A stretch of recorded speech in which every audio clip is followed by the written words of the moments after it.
नमस्ते दोस्तों, जोहार। मैं निमेश सर आप सभी का अभिषेक चक्रवर्ती यूट्यूब चैनल में हार्दिक स्वागत करता हूं।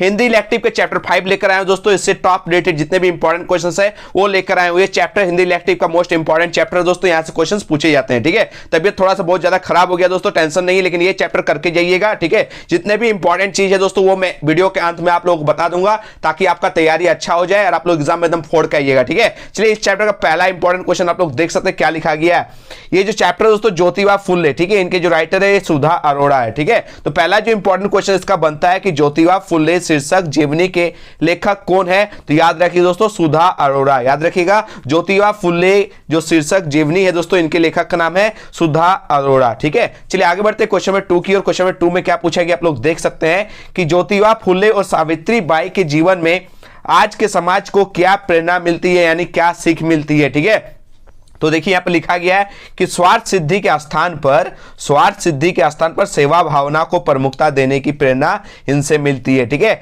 चलिए आगे बढ़ेंगे हम लोग क्वेश्चन नंबर 3 की ओर। क्वेश्चन 3 में क्या पूछा गया आप लोग देख सकते हैं दोस्तों कि ज्योतिबा फुले की जीवनी में लेखिका ने ज्योतिबा फुले और उनकी पत्नी द्वारा समाज में किए गए किस कार्य का उल्लेख किया है। तो याद रखिए दोस्तों, शिक्षा संबंधी कार्य, समाज सुधार संबंधी कार्य, धार्मिक रूढ़ियों का विरोध, इनमें से सभी। तो इसका ऑल ऑफ दिस करेक्ट हो जाएगा। ठीक है, आगे बढ़ेंगे दोस्तों क्वेश्चन नंबर 4 की ओर। क्वेश्चन 4 में क्या पूछा गया आप लोग देख सकते हैं कि ज्योतिबा फुले की पत्नी का नाम क्या था। मोस्ट इंपॉर्टेंट क्वेश्चन दोस्तों, ज्योतिबा फुले की पत्नी का नाम था सावित्री बाई। इसको करके जाइएगा। ठीक है, ज्योतिबा फुले की पत्नी का नाम था सावित्री बाई। ठीक है, आगे बढ़ते हैं हम लोग क्वेश्चन नंबर 5 की ओर। क्वेश्चन नंबर 5 में क्या पूछा गया दोस्तों देख सकते हैं कि ज्योतिबा फुले के मौलिक विचार किस पुस्तक में संग्रहित है। याद रखिए दोस्तों, शोतकचर्या आसुड़ में ये संग्रहित है।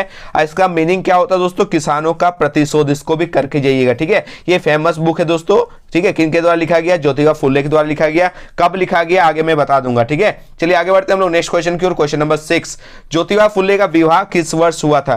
देखिए यहां पर आपको करके जाना है साल सब। ठीक है, बुक कब लिखा गया, शादी कब हुआ, ठीक है, कब उपाधि मिला, ठीक है, स्कूल कब बनाया, इस तरह के कुछ साल पूछे जाएंगे जो इस चैप्टर के इंपॉर्टेंट क्वेश्चंस है। तो ज्योतिबा फुले का विवाह किस वर्ष हुआ था, 1840 में। ठीक है, सबसे पहले विवाह याद कर लीजिएगा 1840 में। ठीक है, उसके बाद आगे बढ़ेंगे हम लोग क्वेश्चन नंबर 7 की ओर। क्वेश्चन नंबर 7 में क्या पूछा गया दोस्तों, पूछा गया कि ज्योतिबा फुले का बहुचर्चित ग्रंथ जिसका नाम था शोतकचर्या आसुड़ कब रचा गया। ठीक है, तो 1883 में रचा गया और इन्हें उपाधि मिला 1888 में। 3 डेट याद करके जाइएगा दोस्तों, 3 साल। 1840 में शादी हुआ, 1883 में क्या हुआ दोस्तों, ये एक बुक लिखा था बहुचर्चित ग्रंथ जिनका नाम था शोतकचर्या आसुड़ और इन्हें उपाधि मिला था 1888 में। ठीक है, याद करके जाइएगा।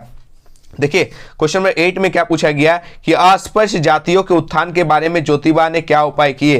तो अस्पृश्य जाति किसको बोलते हैं, जिसको हम लोग छुआछूत करते थे जिन जाति को पहले। ठीक है, लेकिन अभी ये सब क्या हो गया आप सभी पता है, आर्टिकल नंबर 17 में इसको अपराध माना गया। ठीक है, अनुच्छेद 17 में इसको अपराध माना गया है। ठीक है, लेकिन पहले के जमाने में ऐसा होता था कि अस्पृश्य जातियों के उत्थान के बारे में ज्योतिबा ने क्या उपाय किया। इनके बारे में कोई नहीं सोचता था, लेकिन ज्योतिबा फुले और उनकी पत्नी ने सोचा। ठीक है, इन लोगों के लिए क्या किया दोस्तों, शिक्षा का प्रबंध किया। ठीक है, कितना महान काम किए थे वो। ठीक है, कि अस्पृश्य जाति के बच्चों का शिक्षा का प्रबंध किया था कौन, ज्योतिबा फुले। ठीक है, चलिए आगे बढ़ेंगे हम लोग नेक्स्ट क्वेश्चन की ओर। क्वेश्चन नंबर 9 क्या पूछा गया देख सकते हैं कि ज्योतिबा फुले को महात्मा की उपाधि से कब सम्मानित किया गया था। ये तो मोस्ट इंपॉर्टेंट क्वेश्चन है कि इन्हें महात्मा की उपाधि से कब सम्मानित किया गया था। 1888 में 1888 याद करके जाइए। ठीक है, 1840 मैंने बताया था दोस्तों शादी हुआ था। ठीक है, आप नोट कीजिएगा। 1883 मैंने बताया था एक बहुचर्चित ग्रंथ लिखा था। और एक चीज याद कीजिएगा 1888, ये भी बहुत इंपॉर्टेंट चीज है। और एक चीज याद करके जाइएगा 1848 याद करके जाइएगा, ये भी इंपॉर्टेंट चीज है, आगे चल के बताऊंगा। ठीक है,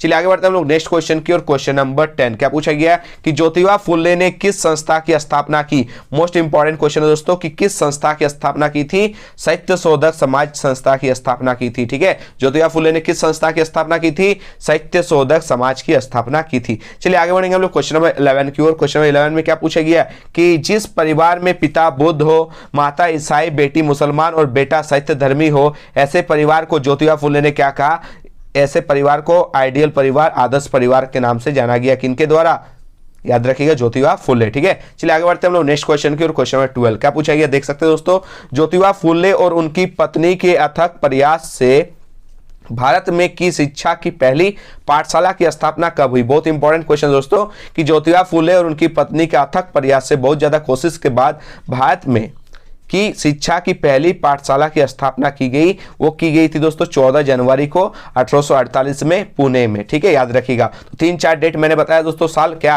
1840 आप लोग याद करके जाइएगा, शादी हुआ था।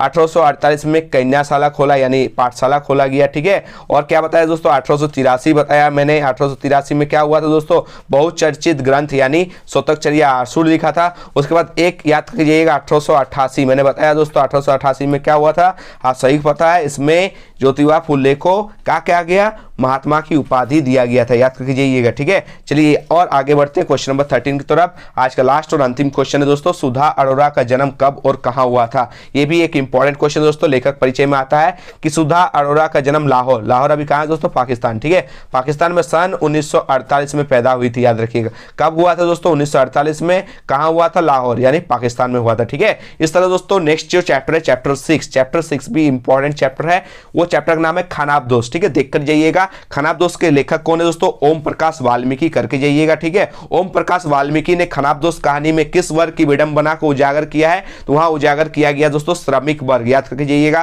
खानाबदोश किस विद्या की रचना, आप सही पता है, कहानी है, ठीक है। इसमें किनका कहानी है दोस्तों, याद रखिएगा, बहुत इंटरेस्टिंग है। और इस चैप्टर में याद रखिएगा ईटा पाथने का काम है, ठीक है। तो ठेकेदार का नाम आ सकता है, मालिक का नाम आ सकता है, ठीक है, मजदूरों का नाम आ सकता है। तो सबसे इंपॉर्टेंट चीज याद रखिएगा दोस्तों कि खानाबदोश कहानी में सुकिया और उसकी पत्नी मानो इंपॉर्टेंट कैरेक्टर, याद रखिएगा कि खानाबदोश कहानी में सुकिया और उसकी पत्नी मानो क्या काम करते थे, तो ईटा पाथता था, याद रखिए दोस्तों, ईटा पाथते थे, हैं। और याद करके जाइए दोस्तों कि खानाबदोश कहानी में भट्टे के ठेकेदार कौन थे, भट्टे के ठेकेदार का नाम था दोस्तों असगर ठेकेदार, याद करके जाइएगा, ठेकेदार का नाम था असगर ठेकेदार, ठीक है। खानाबदोश कहानी में भट्टा मालिक का नाम क्या था दोस्तों, मुख्तार सिंह, याद करके जाइएगा, क्या नाम था दोस्तों, मुख्तार सिंह, ठीक है।